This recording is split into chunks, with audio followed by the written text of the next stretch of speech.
Hello everyone, and a warm welcome to this webinar on the topic leveraging process intensification for sustainable vaccine manufacturing in Africa. Blueprint for flexible modular nimble facilities. What are the skill sets required? The webinar is part of a series of planned webinars with the goal of providing information on available career options in the field of vaccinology. My name is Clive Nyaribo, Assistant Research Officer at KEMRI-Wellcome Trust Research Program, providing support to the Vaccine Workforce Development Program. Together with my colleagues, Professor George Warimwe, Marianne Munena, and Ravenda Nafura, we welcome you to this session. Before we get started, a few housekeeping matters. Kindly take note that this webinar is being recorded. Kindly feel free to use the chat option to share questions during the presentation, and we'll answer them during the Q&A session. We'll also have a few open slots for people to directly ask questions on the presenters. To the presenters, if your internet is stable, you can raise your hand using the available icon. As I mentioned, this is a series of planned webinars with the goal of providing information on available career options in the field of vaccinology. This being run under the KEMRI-Wellcome Trust Research Program, which is a world-renowned health research unit of excellence based in Kilifi and Nairobi in Kenya, as well as Mbare in Uganda. Over the years, we have excelled in the use of novel ideas and collaborations to achieve better health for Africa, while also developing African scientific leaders. Our vision of the program is to undertake cutting-edge and novel research relevant to national, regional, and global needs. It's under this program that we have the Vaccinology Workforce Development Program that aims to expand the technical know-how and capability for sustainable end-to-end vaccine research and development in Africa through training and knowledge exchange activities in the vaccine ecosystem. This involves areas such as target product profiling, research and discovery, preclinical and clinical studies, biomanufacturing, regulatory affairs, and deployment. The workforce development is through 4 channels. 1. Internships at vaccine manufacturing institutions that aim at establishing a mentorship scheme that links interns with senior vaccinologists and healthy stock market systems and engagement with academics globally to share and strengthen experiences in vaccine research and development and manufacture and enhance career development. 2. We have a full funded master's level course in vaccinology where applicants are selected based on their direct involvement in vaccine research and their professional excellence and academic achievements. 3, we have webinars like this one we have today to early career scientists, graduate and undergraduate university students in Africa to provide information on possible career options for university students for informed career decision making. 4, we also have the Vaccinology School Engagement Program where students from local secondary schools are invited for lab tours and career talks to spark their interest in science, especially in the vaccinology field. This program is an alignment with the African Union's platform for harmonized African health products manufacturing, ambition to increase local vaccine production to meet 60% of Africa's routine immunization needs by 2040, and to strengthen the capability for vaccine research, discovery, and manufacture in Africa. And this webinar series is part of this engagement. Today, we are glad to have Lawrence Yap, who will be discussing the topic leveraging process intensification for sustainable vaccine manufacturing in Africa, a blueprint for flexible modular nimble facilities. What are the skill sets required? Lawrence Yap is the head of global technical operations at Hilleman Laboratories, overseeing the clinical manufacturing facility, establishment, and operations for both vaccines and biological therapeutics against infectious diseases. He also sits on the program steering committee at KEMRI-Wellcome Research Program's Vaccine Workforce Development Program. Prior to Hilleman Laboratories, he was the site head and the CMC director at Takeda Vaccine Singapore, managing technology transfer and production of clinical trial material to support global clinical trial programs. His other responsibility was also to provide technical leadership and strategic vision to the process development team, optimizing and scaling up processes for technology transfer to a CMO partner. Prior to joining Takeda Vaccines, he was the senior manufacturing manager at Amgen Singapore and led the pioneer startup team in the setting up of the next generation manufacturing facility that leverages largely on reconfigurable manufacturing models and single-use technologies. Before Amgen, Lawrence was the manufacturing manager at Baxter Bioscience, Singapore, involved in technology transfer and startup of dedicated manufacturing facility, producing hardware, recombinant factor VIII product, and multi-purpose multi-products brownfield projects. Prior to Baxter, he was holding academic positions and establishing biopharmaceutical manufacturing training programs at Ngee and Republic Polytechnic, as well as assuming the role of assistant production manager at a biopharma, a local biologics CDMO startup. Lawrence graduated with a bachelor's in chemical engineering honors, as well as a master's in industrial and system engineering at National University of Singapore. Over to you, Lawrence. Thank you very much, Clyde, for your introduction, and thank you indeed to KEMRI-Wellcome Trust for inviting me to share my thoughts on this particular topic of leveraging process intensification for sustainable vaccines manufacturing in Africa. I hope that it could be a potential blueprint for flexible, modular, nimble facilities. Welcome once again, everybody, to this talk, and I hope that this will not just be a one-way traffic, right? As Clive has already mentioned at the beginning of the introductions, we hope that this could be really a session where, you know, if I can be of any service or help to you guys in terms of your questions as you are exploring a career in this very exciting pharmaceuticals, biomanufacturing, as well as vaccine development field. I'll be happy to share my own experience and also what it means in terms of capacity development for Africa, which is something that I hold very, very close to my heart, and able to play a small part as well in this vaccines workforce development committee that I'm currently involved in together with other very passionate colleagues from the other entities within Africa and outside Africa. So without further ado, so let me start my topics for this afternoon or this morning, right? For your time zone. Okay, it's afternoon for mine. All right. So we'll first be looking at the African context. All right. This is of course important for our talk this morning. And I will provide a very high-level definition of what it means to intensify a bio process, okay, which is something that is clearly not unfamiliar in this day and age, but I think it's still good to provide some recap. And what are some of the core technologies undergirding that concept? I will also provide some examples that I've been involved in the past with respect to process intensification. And with that, we can segue into what will be the next generation manufacturing platform in this space as well. Having noticed as also that typically vaccines development and manufacturing, which is a field that has been around for decades, is typically a more conservative development space versus the biologics versus the therapeutic space in terms of development and also the deployment of innovation. All right. So what are the next generation manufacturing platform potentially we could be looking at, and also looking at some of the core technologies that helps define that. And as we are in 2025 today, what are the possible space that this particular concept is playing out now, right?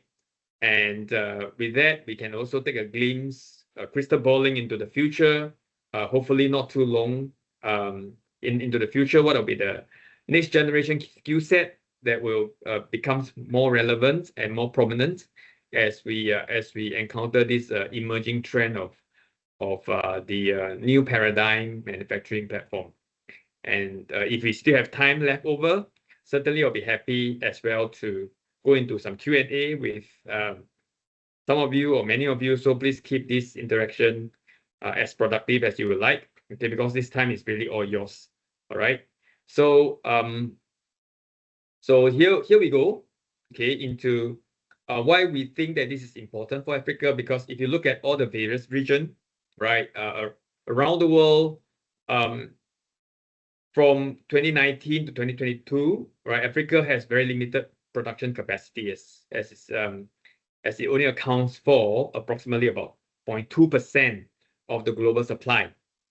Okay, versus the percentage of population that is currently residing in the continent of Africa as a percentage of the global population, right? I think it's quite substantial, but yet from a vaccine production perspective, there is clearly some gap to close, all right?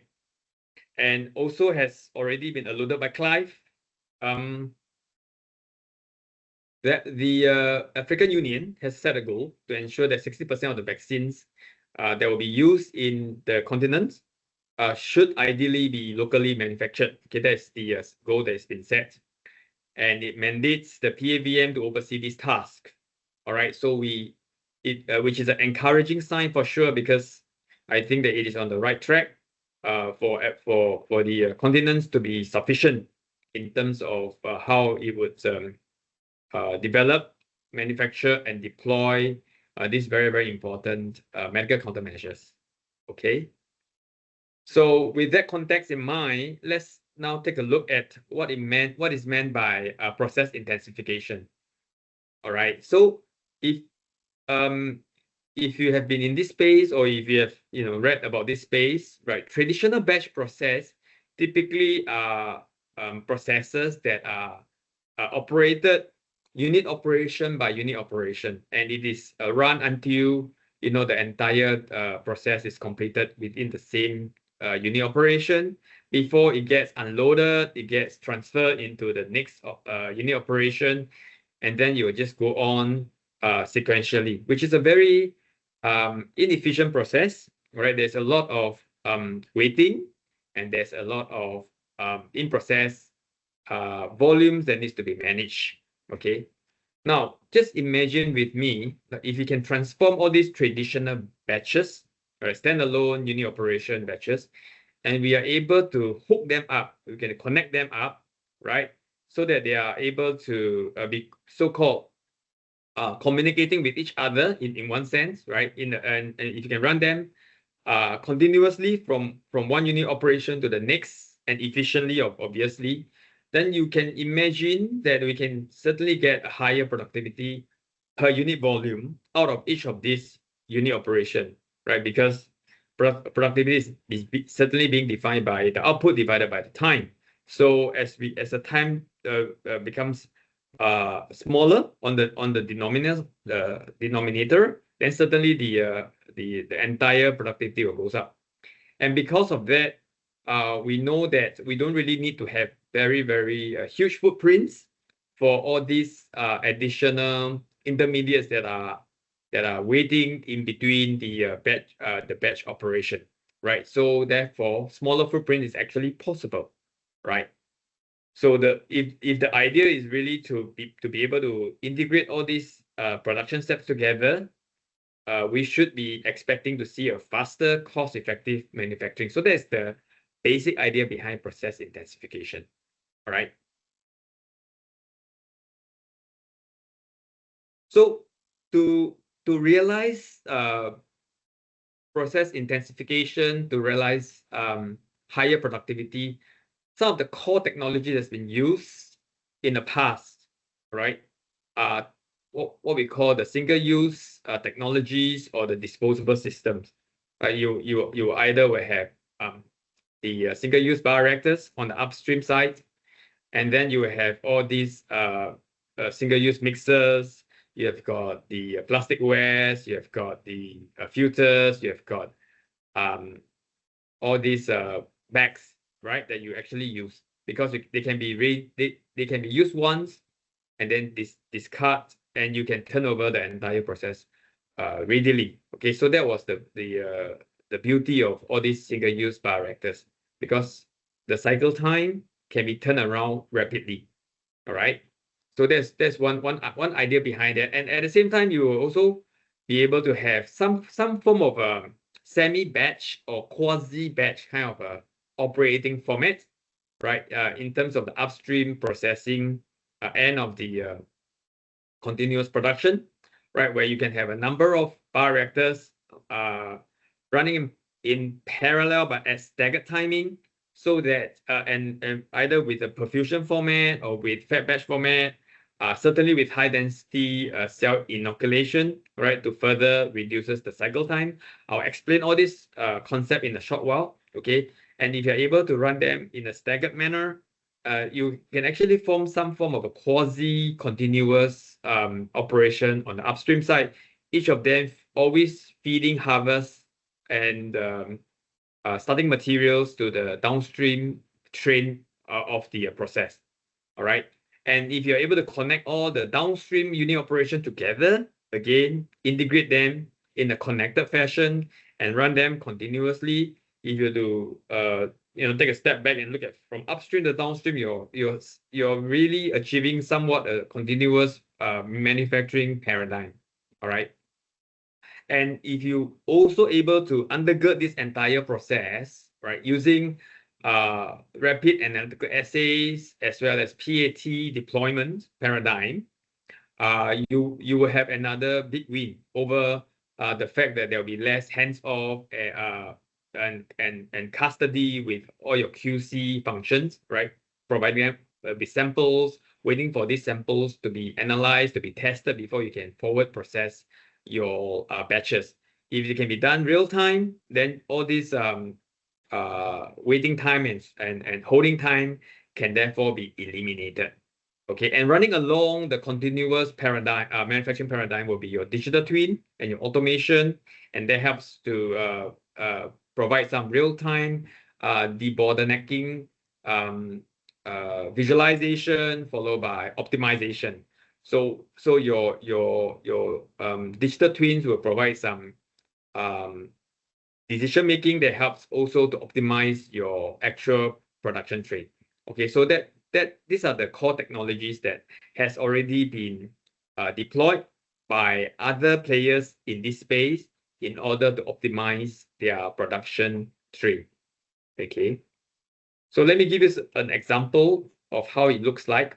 So at the top end of this deck, right, is a typical conventional batch-based process where you typically will have your cells being thawed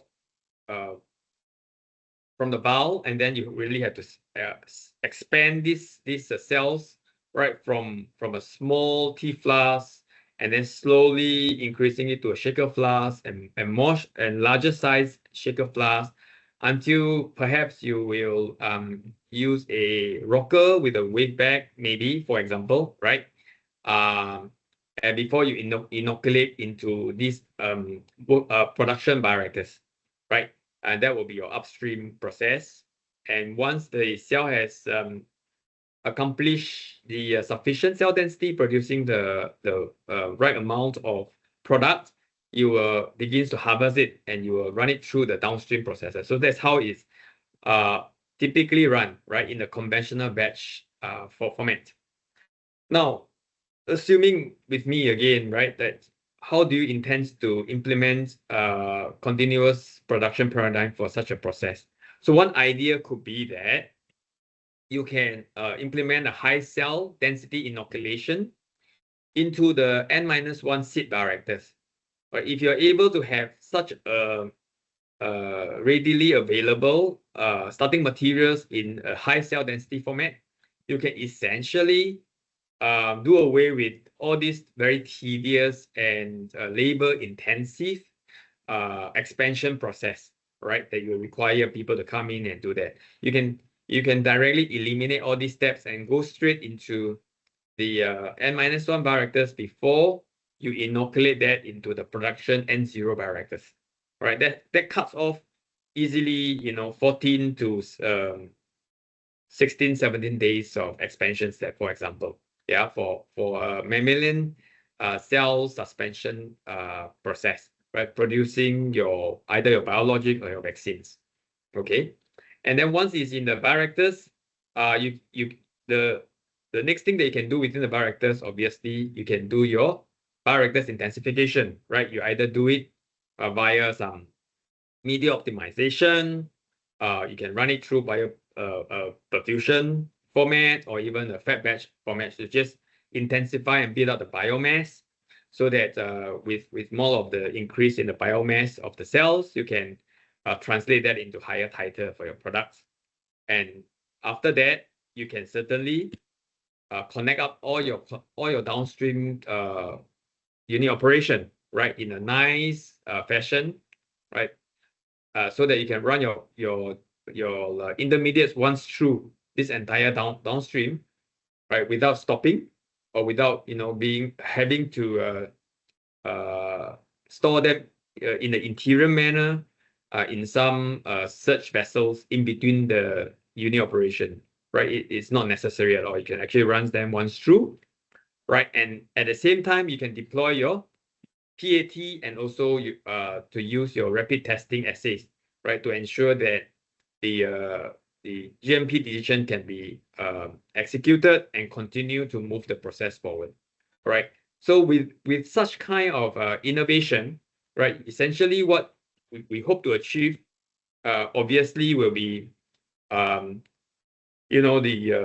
just-in-time lot release paradigm, if that is possible, because everything is running nicely alongside with your digital twin system, monitoring this entire process and predicting any anomalies before you actually encounter them, and providing some decision for the operators to adjust the process if that's possible within the remits of your process, right? And then you're actually testing your final product as well, right? Before you store them in order to achieve this real-time lot release. So that's one idea behind this continuous production paradigm using a suspension cell line process. Okay. Now, if you were to ask me, what about a adherent cell line process? How would that look like?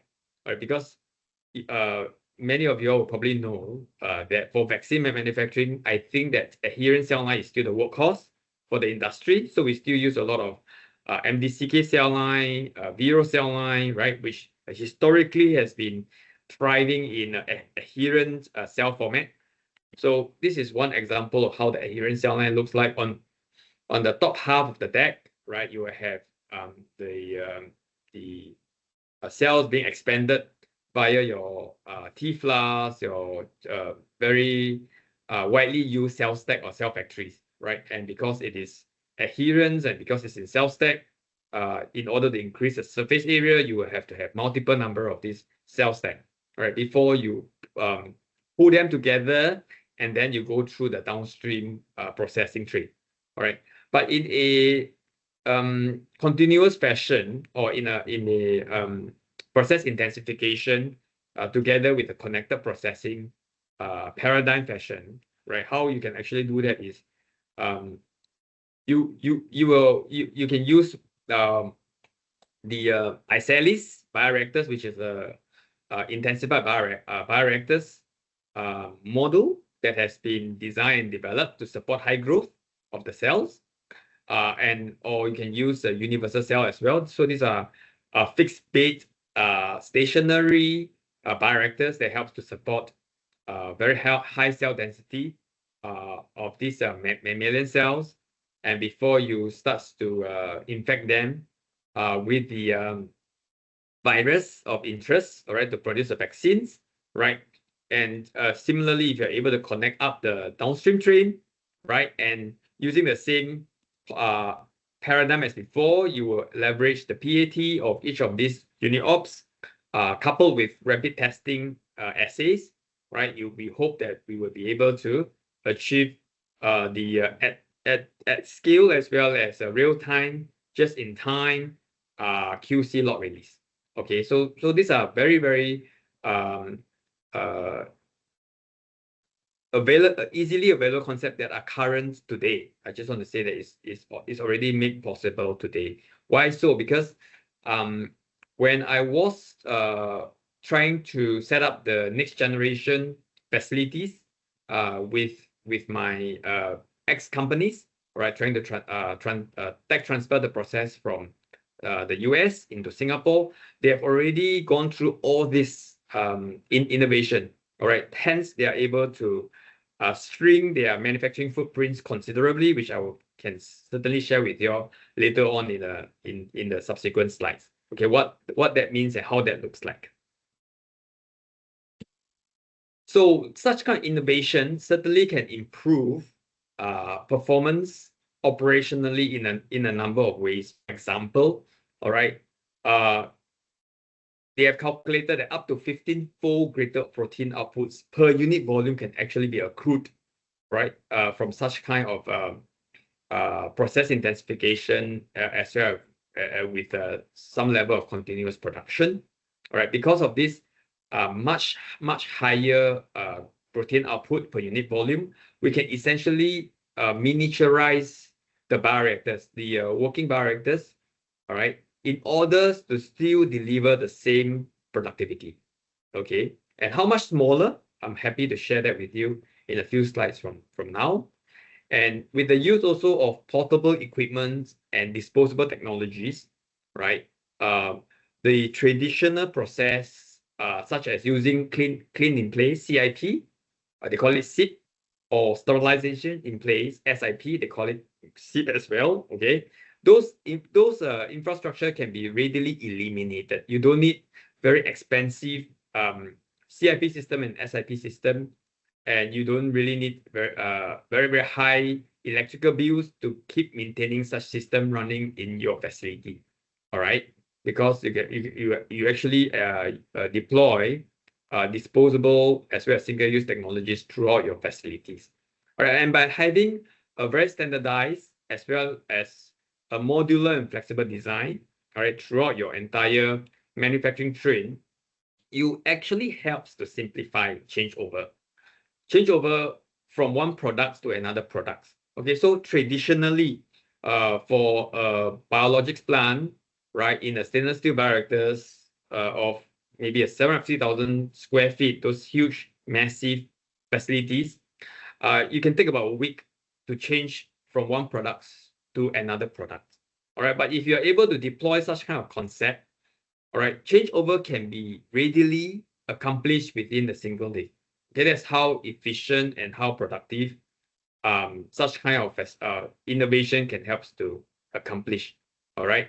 At the same time, right, if you're able to connect up the downstream processing unit operation in the integrated continuous fashion, right, this entails fewer steps. All right, intermediate steps along the way. This also means that there will be less equipment required as opposed to traditional process. And that also translates into faster cycle time and the turnaround time for the entire process, also to be ready for the next batch of manufacturing. Okay. And so again, well, running the physical process, if you're able to deploy real-time quality control release, innovation, right? This will help the entire organization to acquire deeper process knowledge, because you know that you will know how your process, your products will certainly behave before it actually goes to the production floor, by having all the PAT, all the sensor technologies, and this helps to improve your product knowledge, your process knowledge, and also to justify your just-in-time product disposition. All right, so these are the innovation that will certainly help to drive improvement. So for the modular and nimble facility, as I mentioned, using such kind of paradigm, right, whether it's process intensification coupled with continuous production, right, we can use prefab pods or the containerized clean room, which again is not uncommon today, right? You have heard about that during COVID. There's certain companies who like to set up such kind of modularized prefab pod facilities, and coupled with flexible platform being established within all these modularized clean room, right? This means that the entire facilities can be more adaptable to accommodate multiple vaccines modality and not just a single vaccine.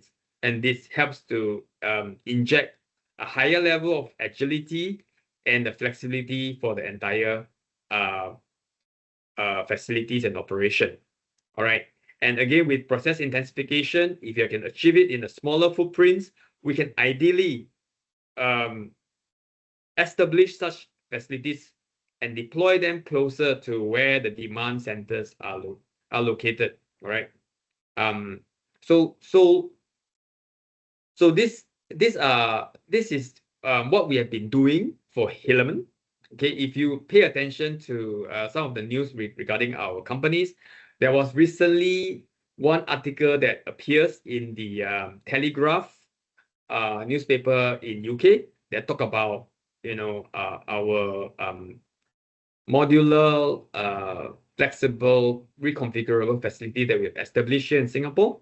All right, and this is built upon using similar concept, right? And because we are able to realize the innovation on several fronts, we are very much hopeful that with such kind of design, we can enable speed to the clinics, because we are primarily a phase 1-2 developing companies in terms of bringing the vaccines quickly through the valley of death and to support our partners in terms of tech transfer.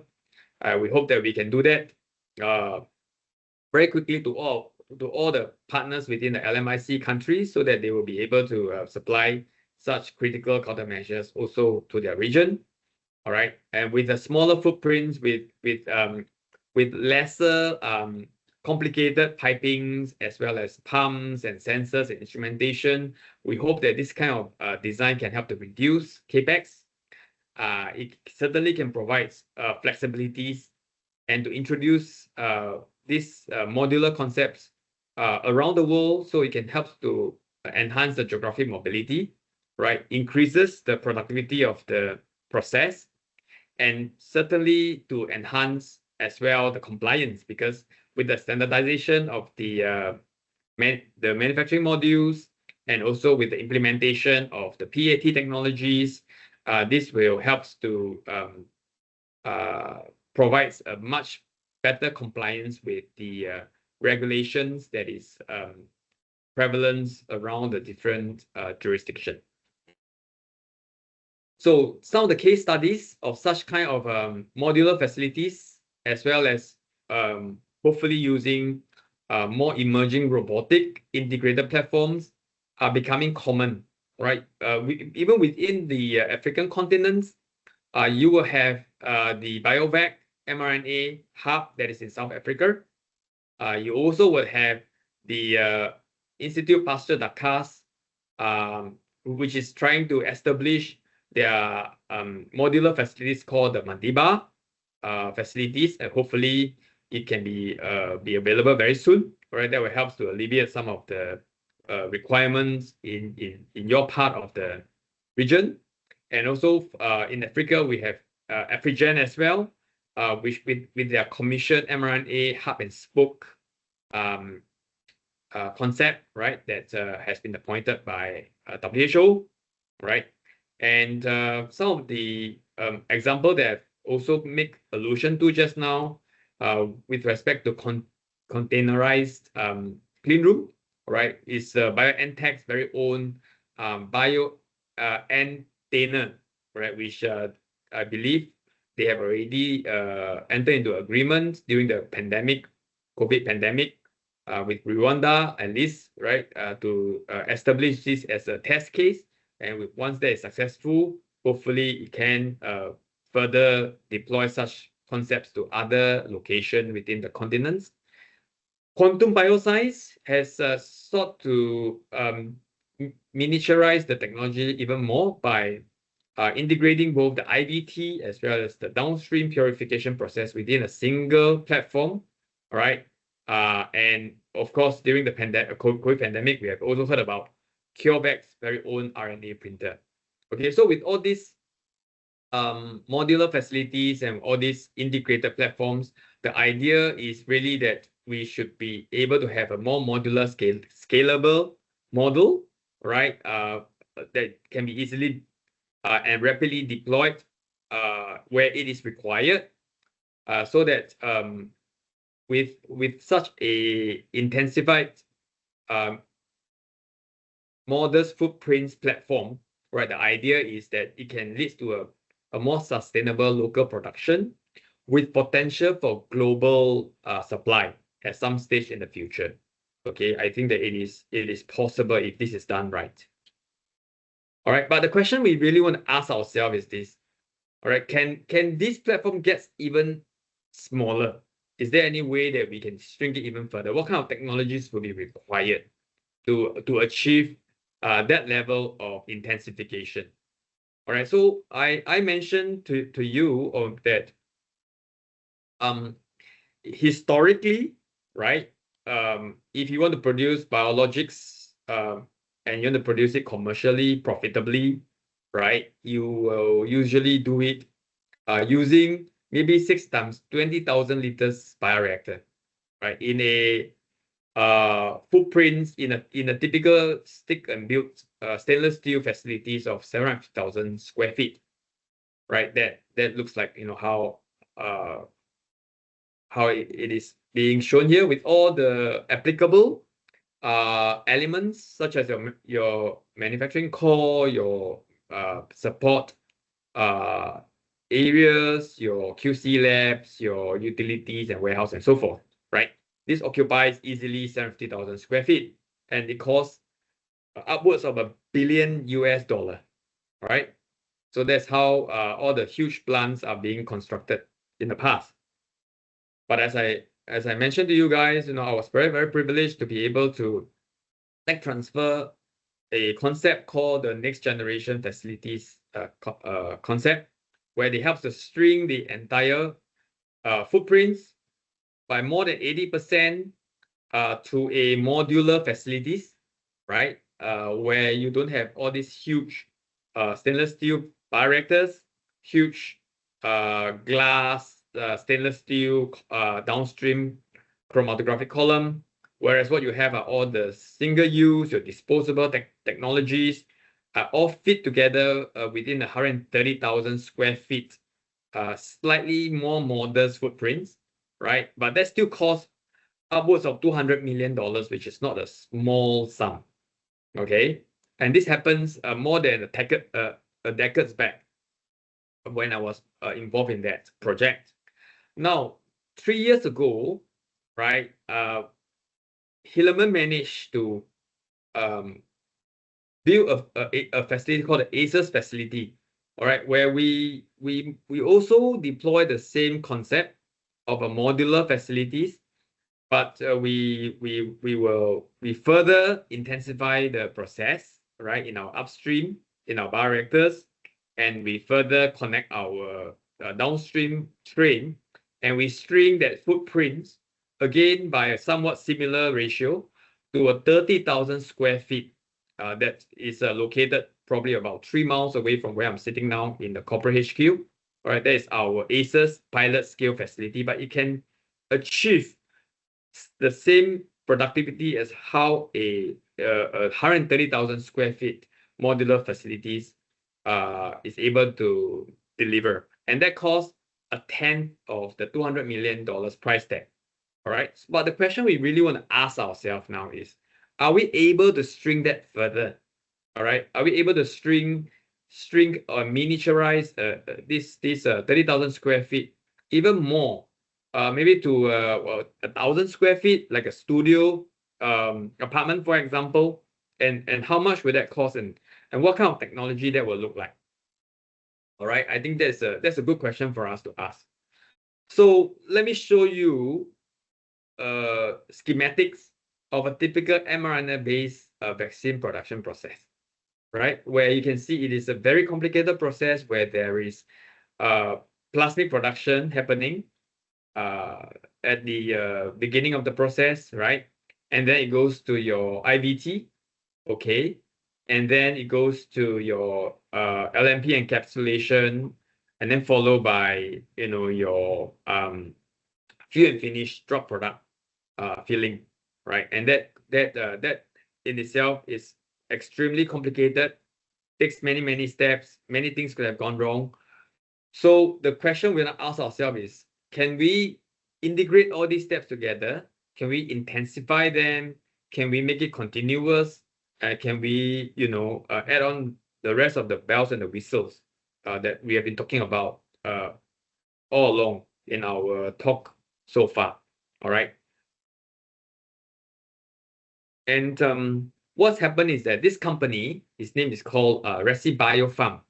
All right, has been awarded a RNA manufacturing grant by the US government, right, to work on developing a continuous manufacturing platform with advancements of PAT.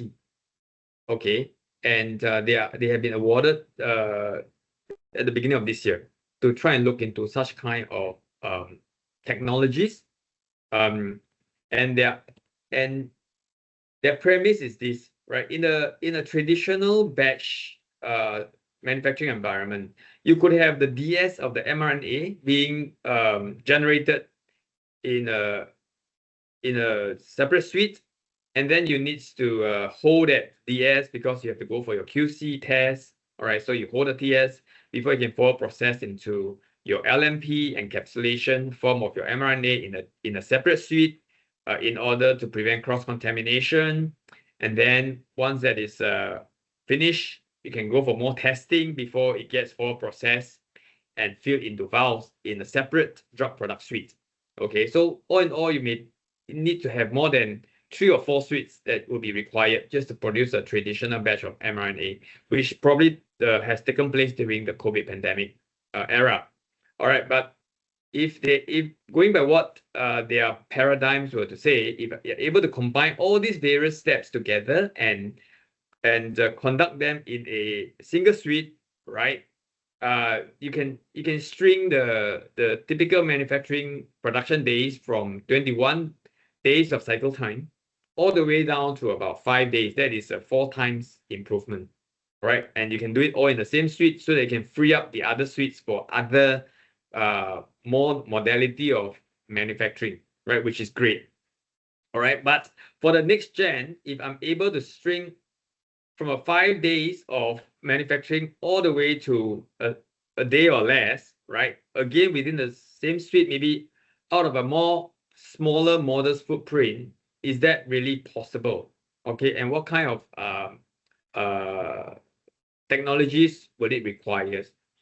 So I'm happy to announce that, right, as of now, there's actually a prototype that has been fabricated to test drive the idea behind this, where all the different unit operation from plasmid productions to mRNA synthesis, right, to LNP formulation, and then to the final drug product fill and finish, are all located within the benchtop platform, right, with robotic AI-enabled technologies for all these material transfer as well as QC sampling and testing.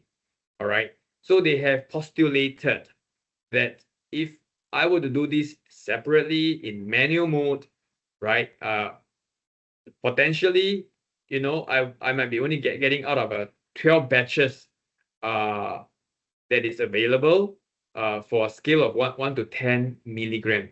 But if I'm able to automate all these things together, I can in fact perhaps use fewer personnel, right? Because now everything is within the line of sight. You can monitor it using your digital twin simulation and also your distributed control system. You can get a lot more batches, up to 192 batches, or even the 1,520 batches for much smaller scale production out of such kind of integrated, compact, continuous production platform. All right. So what really goes behind these technologies, right, is really about using the Internet of Things, the connectivities, to provide solutions and to support industry standards, communications to build a connected system of machines, sensors, as well as computing powers. Of course, running alongside it will be the digital twins that we use to optimize the IVT reactions, increase product yields, and minimize the waste and also the byproducts. And to deploy as well advanced analytics and AI technologies, leveraging all these advanced analytics, machine learning models, and that helps to acquire the data throughout the entire manufacturing end-to-end process, and use them to form decision trees to predict the best performance outcome with respect to yield as well as purity, and to really integrate all the various parts together, all the various concepts together. For example, the continuous production, right, of hooking all these various unit operation, the process analytical technology deployment, the at-line QC testing, the predictive analytics, the machine learning, the robotic technologies, everything into one intelligent as well as self-optimizing system. I think that's basically what is happening for this particular concept, right? So for mRNA, it seems to be possible. We may would like to agree with it. But what about for non-mRNA platform? What do you think it will look like?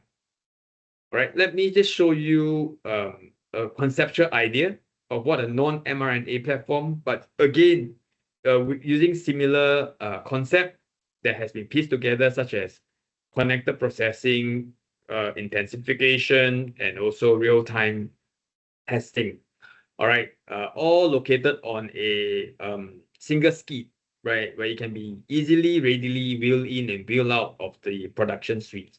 Okay, so this is one example of how it actually looks like, right? Where you have got your upstream process connected to your harvesting process, and then to your continuous downstream purification, and then your final BDS dispensing, all located very compactly and very systematically within a skid format that is portable, that is flexible, and that will be able to, as I mentioned before, wheel into the suite and rapidly process. And then if you want to change to a new modality of manufacturing, you can wheel them out, and you will wheel in a different set of skid into the clean room, and yet achieve the same level of productivity as how all the facilities with the huge tanks and fermenters and bioreactors used to operate. All right, so this is very nice for a non-mRNA platform versus the mRNA platform. Okay, so I want to say that from the traditional large tank and the bioreactors that we typically see in the past, right?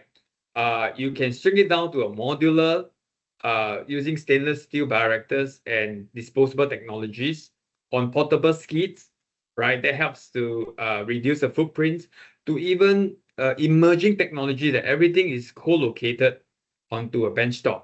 All right, using robotic technologies, you can reduce the capex, you can reduce the footprints, you can reduce the number of staff that will needs to operate in such kind of a new manufacturing paradigm. All right, so that's really one idea I thought will be useful for us to consider whether it can be deployed as part of the emerging manufacturing trend for the continents, right? Because we remember that if you were to learn a lesson from how the mobile communication gets deployed within the continents of Africa, we know that for a large part of the area, right, we actually bypass the traditional landline, right, where they have to build up all these pillars of communication line that connects from one location to another location. Now, with mobile communication, you actually leapfrog that. So I think that with all these emerging new technologies and new trend that is appearing on the horizon, I think this we could certainly think about how to deploy that for the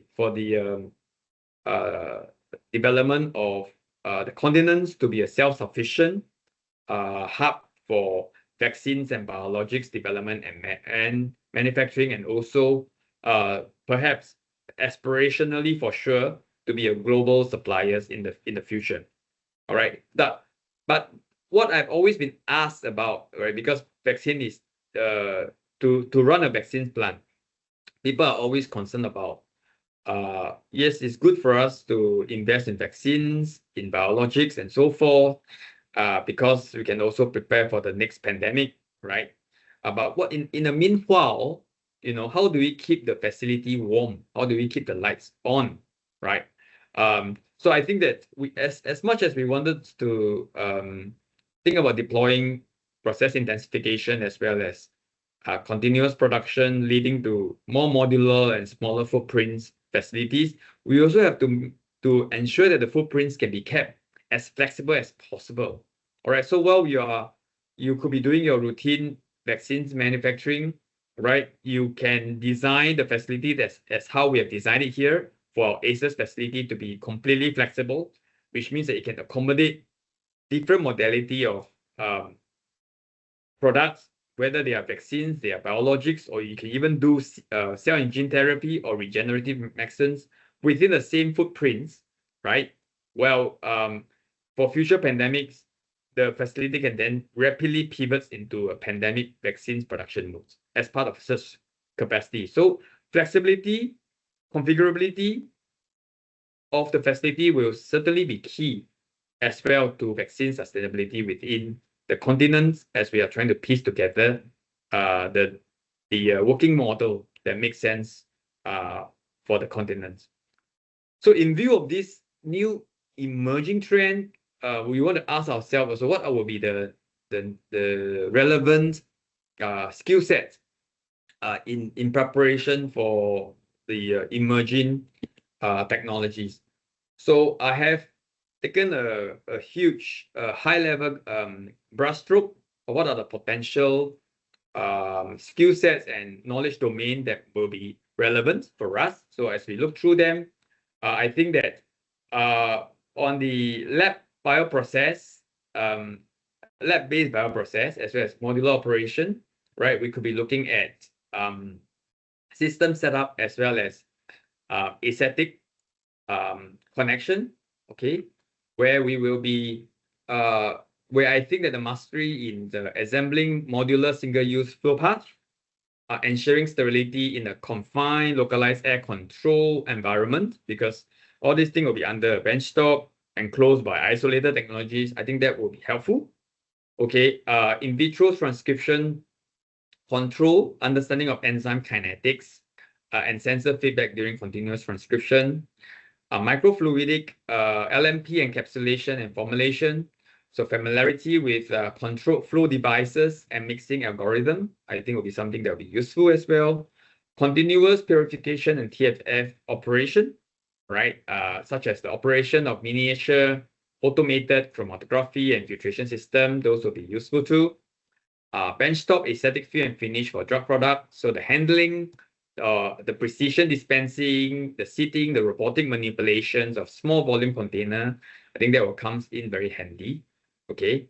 Under automations, robotic and AI interface, right? Because we are going to see more and more of human-robot interaction happening. So working alongside collaborative robotic technologies for sampling handling and for equipment changeover, and as well as troubleshooting all the robot faults on a very basic level, like resetting the robot faults, understanding the pick and the place logic, and safe zone operation. I think that will also be helpful for people who may be interested. Deployment of AI and machine learning assisted control interpretation. For example, reading the AI generated optimization of fault prediction, and also deciding when human intervention is needed. I think that will be something that will be certainly useful for us to consider, as well as being familiar with the automation sequences and recipe execution logic for programmable logic understanding, right? And understanding the data flow between sensors, controllers, and digital twins for system integration literacy.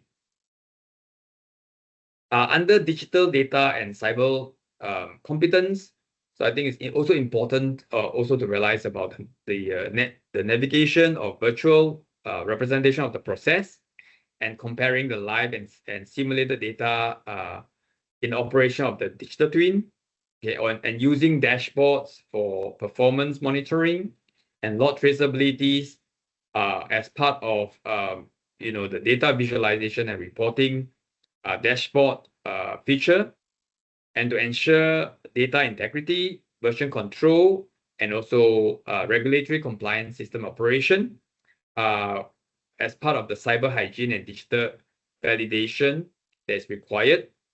And not forgetting as well that it will be good if we can have some working knowledge of MES light system. MES stands for Manufacturing Execution System, right? Typically, we're talking about electronic batch record, electronic batch systems for, in this case, benchtop level operation. I think that the operation of at-line sensors, for example, UV-based technologies, fluorescence, Raman spectroscopy or conductivity, as well as pH, capacitance-based technologies will be useful as part of the PAT, and to interpret those signals and data that they are sending forth, right? And to understand also the alert threshold and acting on deviation insight that's generated by AI, all right, in terms of to make the decision in this new data-driven environment, all right, and also to keep those inline sensors and the at-line sensing technologies validated and reliable. I think that's also very, very crucial.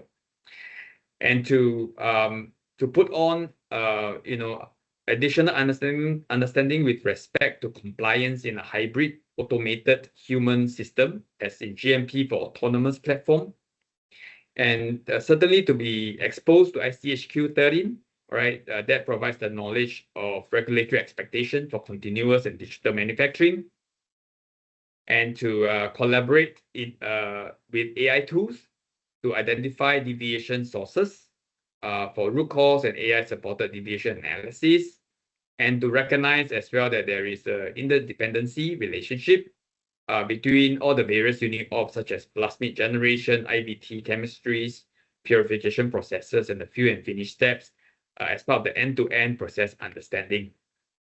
And lastly, but not least, really, I think that we have to inculcate new adaptive and multidisciplinary competencies. For example, there will be certainly a lot of cross-domain fluencies where one has to demonstrate ability to work across biology, engineering, data, and IT domains, and to put on an agile troubleshooting mindset where one should be comfortable with iterative problem solving in a digital environment, and to be able to thrive in a continuous learning orientation with the willingness to engage with updates in software, algorithms, and system upgrades.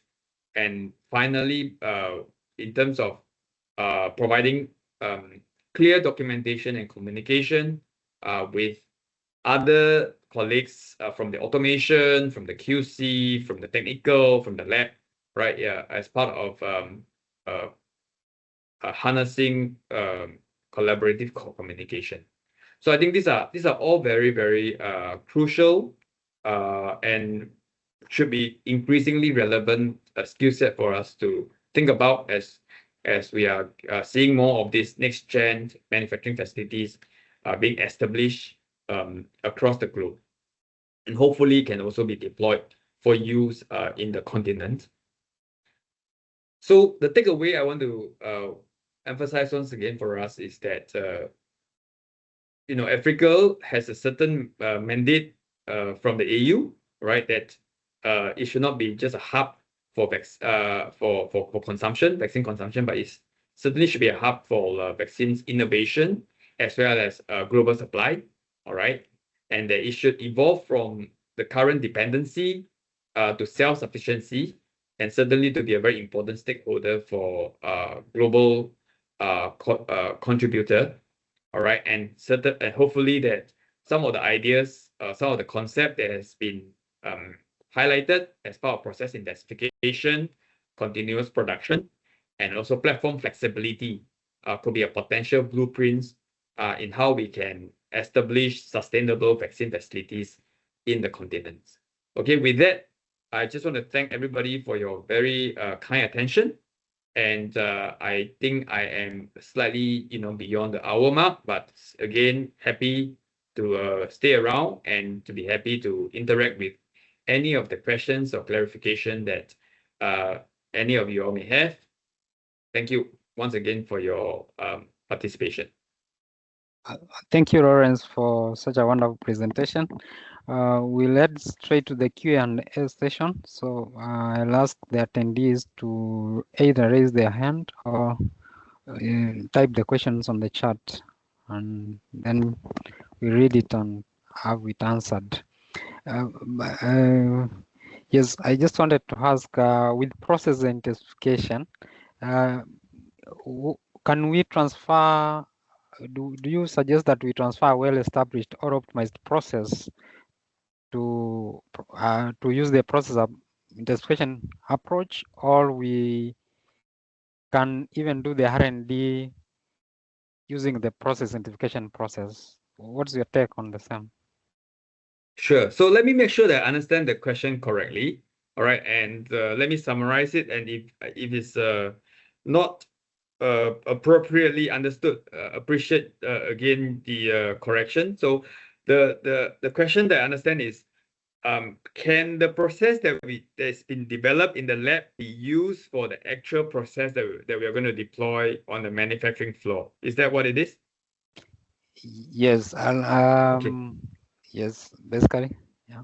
Yeah, so I think that there is one question as well when you guys will be have been requested to register. If there's one question to ask during the webinar is what is the role of lab scientists and what are the what is the purpose of the lab process that's been developed? I think that in a traditional paradigm, right, the process has been developed in the lab. We have to undergo scale up.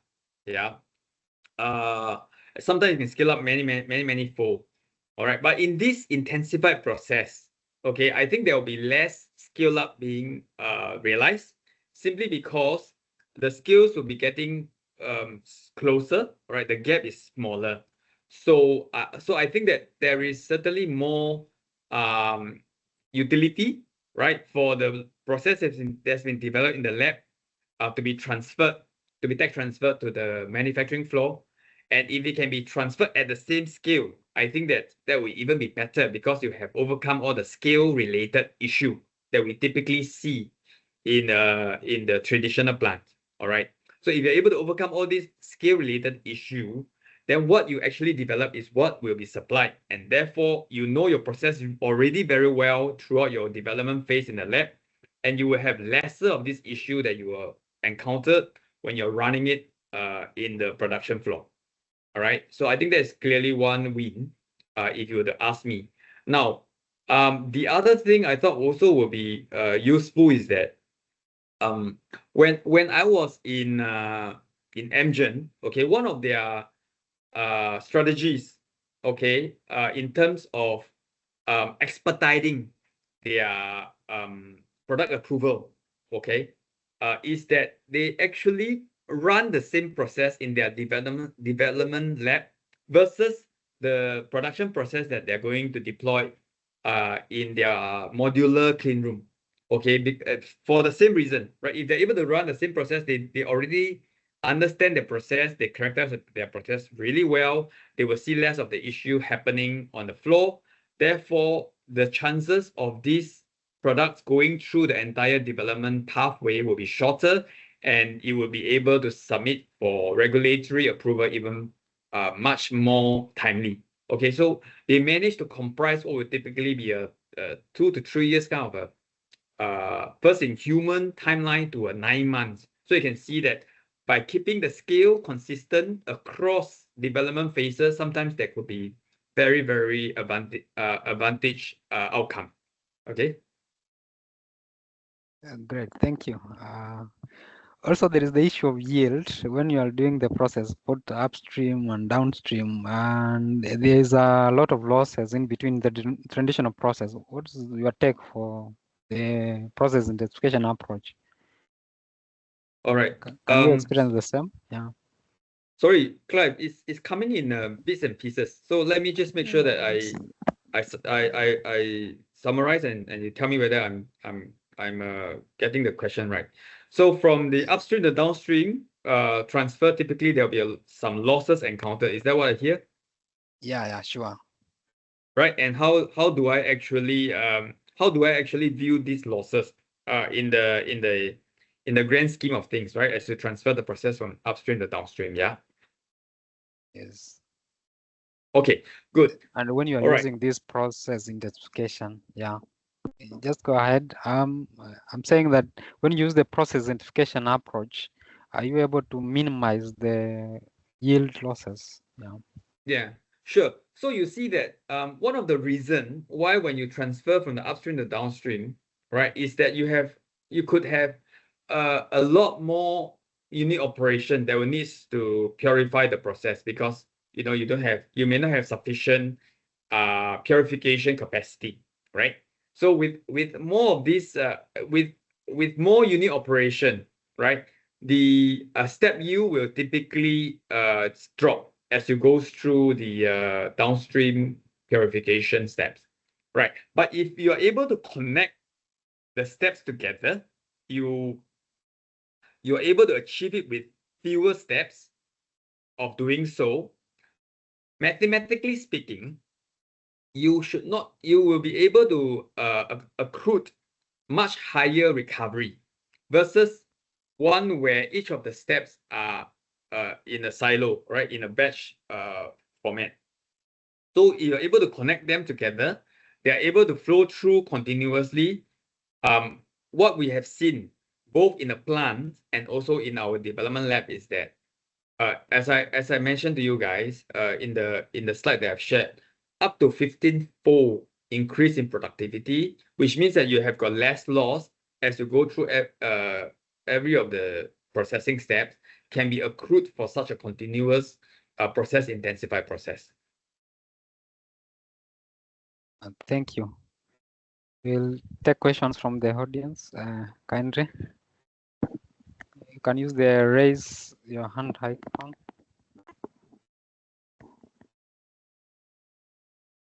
Or post them on the chat or the Q&A tab.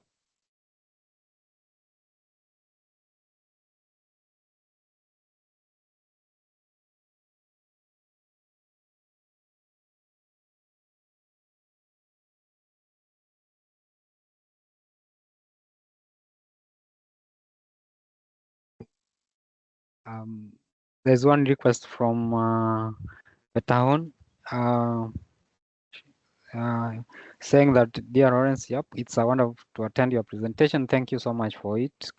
Can you share the content you presented?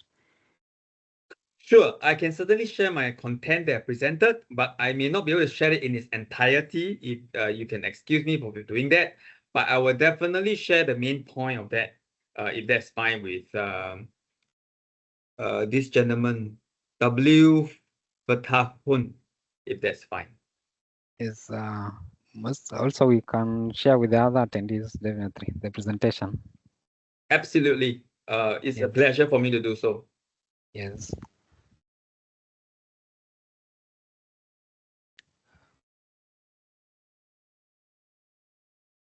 And raise your hand if you have a question.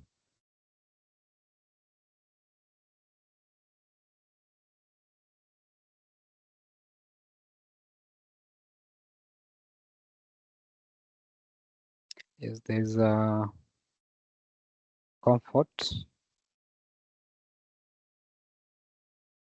Comfort, kindly go ahead. Yes, Unmute. thank you, Dr. Yap. I think that was a very brilliant presentation, very informative and inspirational. Yeah, thank you for sharing that knowledge.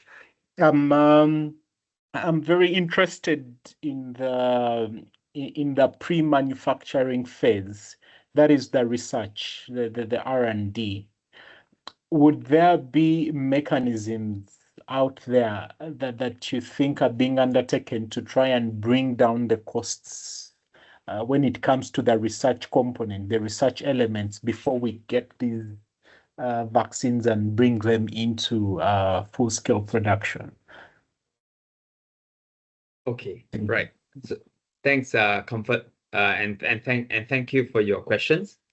Now, the questions, if I understand correctly, is: are there any strategies that you can deploy in the R&D space to bring down the cost of goods before we can even tech transfer these processes into the manufacturing space? I hope that I have summarized your questions correctly. Right. The research of. Sure. All right. So in Hilleman, we actually have got a number of strategies that we have implemented. All right. And because we are in the space of developing affordable, accessible vaccines for the people in the LMIC, we constantly need to ask ourselves, right, how can we bring down the cost of goods as we transfer this process to other global organizations with the mission for the LMIC countries? So certainly one of the things that we think about is in terms of increasing the yield of the process, right? Just if you think about it, the vaccines process, right, will have to use similar raw materials. For example, we need to use media, we need to use potentially serum, right, in order to increase the productivity of the cell. Let's say if it's a serum enhanced process, for example. These are not cheap raw materials, for example, right? Because we are talking about within all these materials, they have their own purification, they have their own QC marks that needs to be maintained, right? Now, if I'm using all these raw materials for the production of vaccines, for example, and my biologics company, right, will be using similar raw materials to produce their therapeutics, but the therapeutics typically, especially if the application is in oncology base, they can price their products a lot much higher than what our vaccines can be priced, right? So from that perspective, they will have a price advantage versus what our vaccines folks are doing. So what we do is that we will want to increase the yield. So with higher volume, right, using the same common denominator of the costs that we could be encountering with our biologics counterparts, we can hope to bring down the average cost that's required over a single unit of operation. So that's one way of how we are able to bring down the cost of goods. We increase the yield, right? That's one way. The second way of how we do it, right, is to increase the thermal stability profile of the vaccine so that the vaccines will be able to last for a longer time, which means that the use of it will be a lot more persistent as opposed to other products that are produced and have a shorter shelf life. So with these two strategies that we have deployed within our R&D lab, we hope to continue to drive innovation along these two main themes by using technologies that are amenable. When I say technologies that are amenable, all right, people may I could be thinking about the microarray patch, right, that helps to keep the products more thermal stable versus a liquid filled formulation, for example, right, where we have to be kept at maybe minus 20 degrees or minus 80 degrees, and that itself is also not that cost effective, especially in resource constrained setting, right? They may not necessarily have all these infrastructure set up. So these are the things that we are constantly innovating, constantly thinking in terms of keeping the costs low as we develop process that will be more amenable for our partners to bring it forth to supply within the LMIC region. Thank you. You're There is welcome. another question from Abukari Sakaria. Thanks for the insightful presentation. How can Africa leverage and sustain modern technology in vaccinology as outlined from your presentation in the midst of funding cuts? Please, can you share more research and development opportunities for early career researchers? Thank you for the questions, Abukari Zakaria. All right, thank you. Okay, so I think that this modern technology, as I just shared with you all, in terms of process intensification as well as continuous production on miniaturized modular based platform, right? It has to be a multi-parties approach. Multi-party, what do I mean by that? I think number one is that there must be political will, for sure, right? In order to implement such kind of technology within the country, there must be funders that will see that the investment into such technology will pay off. And that's the reason why I think it's important to keep the CapEx investment low, because for a typical traditional manufacturing facilities, the capex could be very high, right? So by keeping the capex low, by keeping the facilities with a high degree of mobility, so which means that it has to be able to miniaturize, to occupy modest footprints, to use as less complicated as the traditional manufacturing facility in terms of infrastructure, right? I think those are the highlight that hopefully can attract funders, either global funders such as the NGOs, to help partner with the government, and once there are enough of this momentum happening there, and when you're able to start with a test case to produce a certain asset that will make sense for the region. So I think that the market development will be important. The pool procurement mechanism will be important, right, to ensure that there is sufficient demand for such kind of asset. And once the test case is proven, you will be able to attract all the private investment into it, and that's how you make the scale, the concept to scale extensively. All right. I mean, without a pilot, without a test case, I think many of the private sectors investment might be adopting a wait and see approach. All right. So I think that's where I feel that the government and also the NGOs can play a very important role, right, in terms of providing both the pilot, the test case, the pool procurement, right, mechanism that is necessary to push this concept along. Okay, so that's the first response to your question. I think the second one is, can you share more R&D opportunities for early career researcher? All right, so I think that in the area of vaccines development, if you look at all the relevant or emerging skill set that's required, either in the digital, in the AI space, in the data science space, right?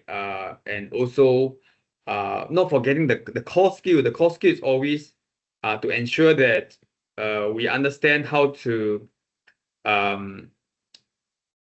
develop the process based on either the synthetic vaccines modality or either the non-mRNA based technology. I think these are the core skill that this definitely needs to be developed and honed. And I think that in your academic environment, right? Because I used to teach tertiary students before. I developed curriculum for them to be trained in these techniques. I think these are the techniques that still need to be honed appropriately, right?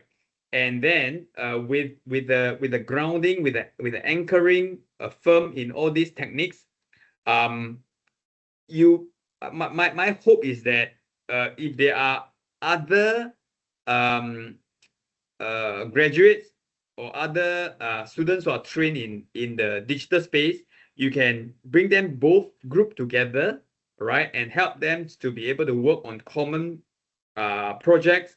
Hopefully through osmosis, through interaction, they will be able to share with each other the skill set that's required. Let me give you one example. Okay, when I first graduate, I'm a chemical engineer. All right, so I know nothing about lab. I know nothing about pipettes and all these things. These are all too small scale stuff for engineer. Engineer look at all the big system, the tanks, the instruments, the piping, the sensors and so forth, right? The valves and things like that. This is what engineers are good at.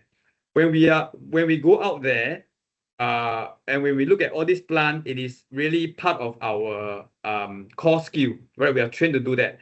But then when we try to understand what is within the bioreactors, right? How the cells grow, what is the biology cycles, and what is the enzyme, and what is the the Krebs cycle and so forth. That is not our core strength. So what do? I think that how I did it before is that I will recruit an engineer and I will recruit a biologist or life science graduate. I will get them to work together in the same space by working on the bioreactor, because the bioreactor is comprised both on engineering pieces, right, which is all your pumps, your valves, your sensors, your instrumentation, your control, and then you have your scientists to come and talk about what actually happens within the bioreactors. If they are able to get them to work together in the same space, understand each other's language, I think that by osmosis they can pick up one or two things from each other. I think that's one way in how you can develop talent in this area. Okay. Thank you. There is another question from Betahun. Dear Lawrence Yap, can you estimate the budget for establishing an mRNA vaccine development facility in Africa? Do you think it's going to be fundable if we develop a deceptive proposal for this cutting-edge, innovative vaccine platform? Yeah. So remember my analogy that I shared with everybody, that I think African continent is very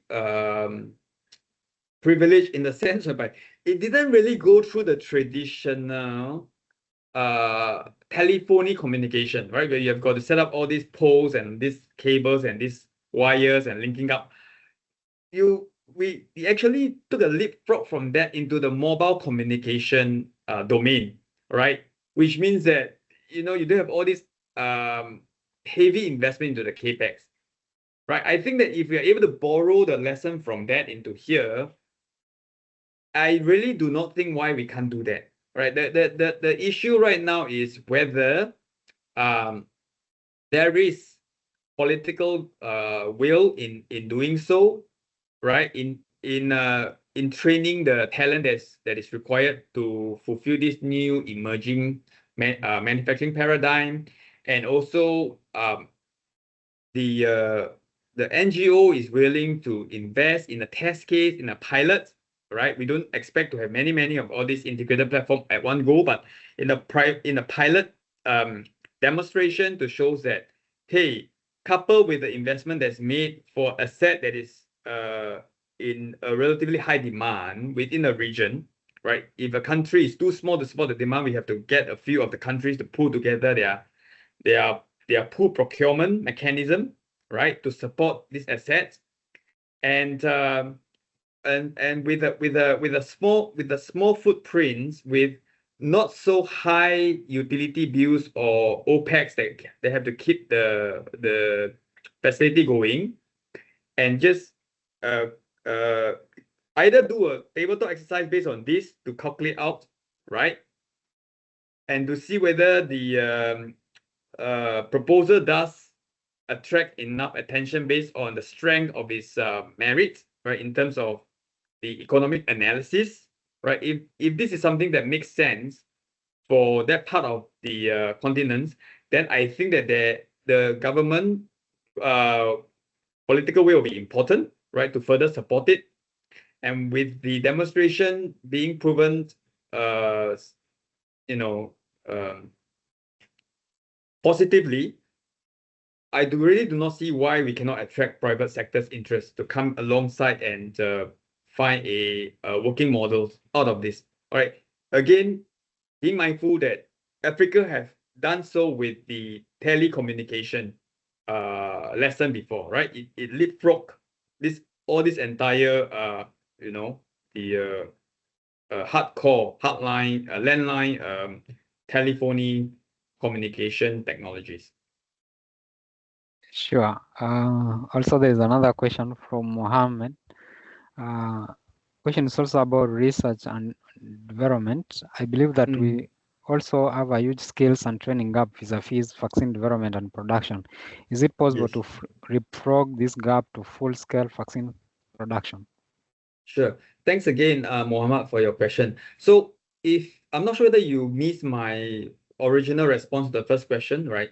Because of the fact that the process right now looks a lot more like lab-based process, right? Lab-based process, which means that the students that have been training in the lab either in the universities or in a tertiary institution, when they develop their process, it will look a lot more like what is going to be like for integrated benchtop based process, right? I think that of course that is just a basic building block. We know that we need to link all of them up together into a continuous, integrated, digitally connected process, right? But the basic building block is there. The basic building block of developing an IVT, the basic building block of developing a downstream purification using benchtop based column chromatography, all these are there. If these are the opportunities that's been provided in the academic institution to move from there to an integrated system, I think it's not a big leap as compared to move from there into a commercial manufacturing facility with all these huge tanks and valves and instrumentation and so forth. I think that kind of leap is a lot more perceivable as compared to the similar scales of operation between the lab as well as the GMP manufacturing. With the caveat that we know all these processes have to be connected together with our digital scientists that needs to be involved, and therefore I mentioned in my previous response, we need to get different domain expertise to come together and work together so that by osmosis, hopefully they can share this knowledge, and when sufficient critical mass is being developed, all right, we will have very much confidence and very much competent, we call it bio digital scientists who you can go out and operate such kind of system independently. Thank you. There is no more question on the chat or on the Q&A tab. Thank you, Lawrence, for being the speaker today and presenting and also answering questions from the attendees. I would like you to give your closing remarks. Thank you, Clive, and thank you for all the questions and your very patient participation. I hope that today we can take a small glimpse into what is the potential of the future of manufacturing, especially in this great continent, right? You guys really have a very, very good space in the sense that whereby other continents may have gone through their own technology development and evolution, right? But if they are being deployed into this continent, hopefully we can skip a number of steps, right? So that we can get to where we are much faster for the people in Africa. All right, just like what we have seen for the telephony as well as the mobile phone communications history development. So I really wish that that someday in a not too distant future, we can really witness such kind of innovation happening within Africa, and that Africa will not just be where one that's still depending on others, but to really be truly sufficient and to be a very important partners to supply for the global needs. All right, so I really hope to see that day happen, hopefully in my lifetime. So thank you once again. If you have any question, please feel free to let me know. I'll be happy to address that separately and also to share the materials that has been requested. So thank you once again for these opportunities, and thank you to KEMRI-Wellcome Trust, and thank you for all your very patient participation. Thanks again. Thank you, Lawrence, and thank you very much to everyone in this webinar. We would like to hear about your experiences and what you would like us to discuss in upcoming forums. Before we close, kindly requesting that you take a few minutes to respond to the post